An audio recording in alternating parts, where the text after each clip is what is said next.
அனைவருக்கும் வணக்கம். இது உங்கள் முத்துசெல்வம் வானிலை அறிக்கை. இன்றைய காலை வானிலை அறிக்கையாக அதிகாலை சரியாக 7 மணிக்கு இந்த ஆடியோ என்பது பதிவு செய்து கொண்டிருக்கிறேன். தற்போதைய நிலவரப்படி தென்மேற்கு மற்றும் அந்தமான் நிக்கோபார் தீவுடைய தென்கிழக்கு பகுதிகளில் காற்றழுத்த தாழ்வு பகுதி நிலவி கொண்டிருக்கிறது. குறைந்த காற்றழுத்த தாழ்வு பகுதியாக இதோடைய நகர்வுகள் தொடர்ந்து கண்காணிக்கப்பட்டு கொண்டிருக்கிறது. இது புயலாக மாறுவதற்கான வாய்ப்புகள் இருக்கிறது. புயலாக மாறும் பட்சத்தில் ஏற்கனவே அறிவிக்கப்பட்ட பெயர் தான் அணி என்கின்ற பெயர் இதற்கு இதற்கு பெயர் என்பது இலங்கை நாடு சூட்டுகிறது என்று சொல்லியிருந்தோம். கிட்டத்தட்ட பார்த்திங்கன்னா இந்த அசனி புயலை பற்றி பேசணும்னு பார்த்திங்கன்னா ஏற்கனவே நவம்பரில் எதிர்பார்க்கப்பட்டது ஒரு முறை. அது அசனி புயலாக தமிழகத்தை நோக்கி வரும் என எதிர்பார்க்கப்பட்டது. இரண்டாவது முறையாக டிசம்பரில் அசனி புயலாக தமிழகத்தை நோக்கி வரும் என எதிர்பார்க்கப்பட்டது. அதோட வாய்ப்புகள் நிறைவடைந்தது. பின்னர் தமிழகத்தை நோக்கி எந்த மாதிரியான ஒரு புயல்களும் வரலை. இப்போ மூன்றாவதாக ஒரு புயல் சின்னம் என்பது வங்கக்கடலில் உருவாகி இருக்கிறது. இதற்கு முன்னாடி தாழ்வு மண்டலம் ஒன்று தமிழக கடற்கரையை நெருங்கியது. இது புயலாக வலுவடைந்து இது மியான்மர், வங்கதேசம், மேற்கு வங்கம் உள்ளிட்ட நாடுகளை நோக்கி நகர இருக்கிறது. அது எல்லாருக்கும் தெரியும். ஏன்னா ஆரம்பத்திலேருந்து இந்த புயலுடைய பயணப்பாதையை நம்ம சொல்லிக்கிட்டு இருக்கோம். ஆரம்பத்திலேருந்து தமிழகத்திற்கு இது கிடையாதுன்னு சொல்லியாச்சு. தமிழகத்தை நோக்கி வரப்போகிறது கிடையாது. தமிழகத்திற்கு இதனால் எந்த ஒரு பாதிப்பும் இருக்க போகிறது கிடையாதுன்னு சொல்லியாச்சு.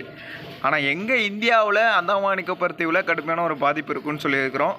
பலத்த சூறைக்காற்று அந்தமான் நிக்கோபார் தீவில் பார்த்திங்கன்னா 90லேருந்து 120 கிலோமீட்டர் வரைக்கும் வரக்கூடிய அந்த நிகழ்வு இன்னும் கொஞ்சம் வலுப்பெற்று நாளை மறுநாள் நீடிக்கும் பட்சத்தில் ஒரு இடங்களில் 90-95 கிலோமீட்டர் வேகத்தில் காற்று இருக்கிறதுக்கான வாய்ப்பு இருக்குது.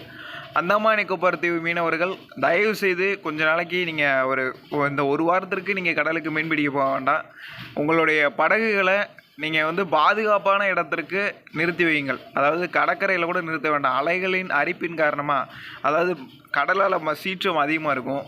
அதனால எல்லா திசையிலேருந்து காற்று வரும். அதனால் கடல் அரிப்பு ஏற்படும். கடல்லேருந்து அதிகமான அலை உருவாகி அதனால் கடல் அரிப்பு ஏற்பட்டு படகுகளும் இது சேதமடைவதற்கான வாய்ப்புகள் நிறைய இருக்கிறது. அதே மாதிரி காற்று அதிகமாக வீசுவதன் காரணமாக படகுகளை தூக்கி வீசப்படுவதற்கும் வாய்ப்பு இருக்குது. அதாவது உங்கள் படகுகளை சேதப்படுத்தக்கூடிய அளவுக்கு காற்று இருக்கிறது என்பதை தெளிவாக குறிப்பிட்டுக் கொள்கிறேன். அதே மாதிரி பார்த்திங்கன்னா இங்கேருந்து அந்தமான் நிக்கோபார் தீவுக்கு ஏதேனும் சரக்கு கப்பலோ அல்லது முக்கியமான ஏதேனும் போர்க்கப்பலோ ஏதோ ஒன்று நிறுத்தி வச்சுருக்கிறாங்க அந்தமான் நிக்கோபார் தீவில் அல்லது மத்திய வங்கக்கடலில், அங்கேயும் பலத்த காற்று இருக்கிறதுக்கான வாய்ப்பு இருக்குது. நீங்கள் கொஞ்சம் எச்சரிக்கையுடன் இருக்கணும். அது இந்திய கடலோர காவல் படையாக இருக்கட்டும். இன்னும் இதில் அவங்களுக்கும் ஒரு அறிவிப்பு தான். ஆனால் அரசாங்கத்திலிருந்து அறிவிப்பு நேரடியாக கொடுத்துருக்காங்களான்னு தெரியல. என்னுடைய வானிலை அறிக்கையிலிருந்து அந்த கடலோர காவல் படைக்கும் அந்த அதிகாரிகளுக்கும் ஒரு அன்பான ஒரு வேண்டுகோள். இந்த மாதிரியான பலத்த சூறைக்காற்று மத்திய வங்கக்கடல், தென்மேற்கு வங்கக்கடல், அந்தமான் நிக்கோபார் தீவு பகுதிகளில் பலத்த காற்று வீசுவதற்கான வாய்ப்புகள் என்பது இருக்கிறது. அதனால் Indian bay of Bengal army கொஞ்சம் எச்சரிக்கையுடன் இருக்குமாறு கேட்டுக்கொள்கிறேன். அதே மாதிரி பார்த்திங்கன்னா இந்த அசனி புயலை பொறுத்த வரைக்கும் தீவிர புயல் அதி தீவிர புயலை வைக்க வாய்ப்பு இருக்கா அப்படின்னு கேட்டிங்கன்னா, மியான்மர், தாய்லாந்தில் கரையை கடக்காமல் இது வலுப்பெற்றால் இதற்கான வாய்ப்புகள் இருக்குது. அசனி புயல் நேரடியாக மியான்மரில் கரையை கிடக்குதுன்னா இது புயலாக தான் கரையை கிடக்கும். அதனால் நம்ம இதற்கு முன்னாடி எவ்வளோ பெரிய புயல்லாம் பார்த்துருக்குறோம். அந்தமான் நிக்கோபார் தீவு இப்போ வரக்கூடியது அதற்கு சாதாரண புயல் தான். இது வலுவடைந்தால் தான் பெரிய பாதிப்பை ஏற்படுத்தும் உங்களுக்கு. ஆனால் இது வலுவடைவதற்கான வாய்ப்புகள் புயலாக வலுவடைந்து இது கரையை கடந்து விடும். உடனடியாக புயலாக வலுவடைந்து உடனடியாக கரையை கடந்து விடும். அதனால் உங்களுக்கு ஒரு 3-4 நாள் தொடர்ந்து அடைமழை, பலத்த சூறாவளி காற்று இருக்கும். ஓகே, தமிழகத்திற்கு இதனால் எப்படிப்பட்ட மழை வாய்ப்பு இருக்குது அப்படின்னு கேட்டிங்கன்னா, இது காற்றை ஈர்க்கும். ரெண்டாவது, காற்றின் திசைவேக மாறுபாடு ஏற்பட இருக்கிறது. இன்றைக்கு பார்த்திங்கன்னா குறிப்பிட்ட ஒரு 8 மாவட்டங்களில் இடியுடன் கூடிய கனமழை எதிர்பார்க்கலாம். 2 மாவட்டங்களில் கனமுதல் மிக கனமழை எதிர்பார்க்கப்படுகிறது.